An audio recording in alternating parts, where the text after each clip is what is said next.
ఒక చిన్న పట్టణంలో బుజ్జి అనే అబ్బాయి ఉండేవాడు. అతనికి చిత్రాలు గీయడం అంటే చాలా ఇష్టం. కాని అతను చాలా సిగ్గుపడేవాడు. స్కూల్లో టీచర్ ఒక రోజు చెప్పారు, రేపు డ్రాయింగ్ పోటీ. బుజ్జి ఆనందపడ్డాడు. కాని వెంటనే భయపడ్డాడు. నేను గెలవలేనేమో అనుకున్నాడు. ఆ సాయంత్రం బుజ్జి ఒంటరిగా పాత పార్క్కి వెళ్లాడు. అక్కడ ఒక పాత గోడ కనిపించింది.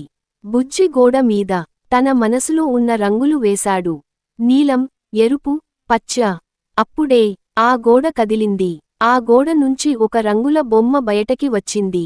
దాని కళ్ళు మెరిశాయి. మాటలు రంగుల్లానే మృదువుగా ఉన్నాయి. నేను నీ ఊహల స్నేహితుడు అని అది చెప్పింది. బుజ్జి భయపడలేదు. తన గుండె తెరిచాడు. ఆ బొమ్మ చెప్పింది, నీ చిత్రాల్లో భయం కాదు, సంతోషం ఉంది. రాత్రంతా ఇద్దరూ కలిసి చిత్రాలు వేశారు. ఆ గోడ ఒక పెద్ద చిత్రకళలా మారింది. ఉదయం గోడ మళ్లీ సాధారణ గోడగా మారింది. కాని బుజ్జి చేతిలో ఒక చిన్న బ్రష్ మిగిలింది. పోటీ రోజు వచ్చింది. బుజ్జి భయం లేకుండా తన మనసు నుంచి చిత్రాన్ని గీయాడు. టీచర్ ఆశ్చర్యపోయారు. పిల్లలంతా చప్పట్లు కొట్టారు. బుజ్జి మొదటి బహుమతి గెలవలేదు. కాని అతను గెలిచింది తన నమ్మకాన్ని. అప్పుడే బుజ్జి నవ్వాడు. అతని రంగుల స్నేహితుడు ఎక్కడో నవ్వుతున్నట్టు అనిపించింది.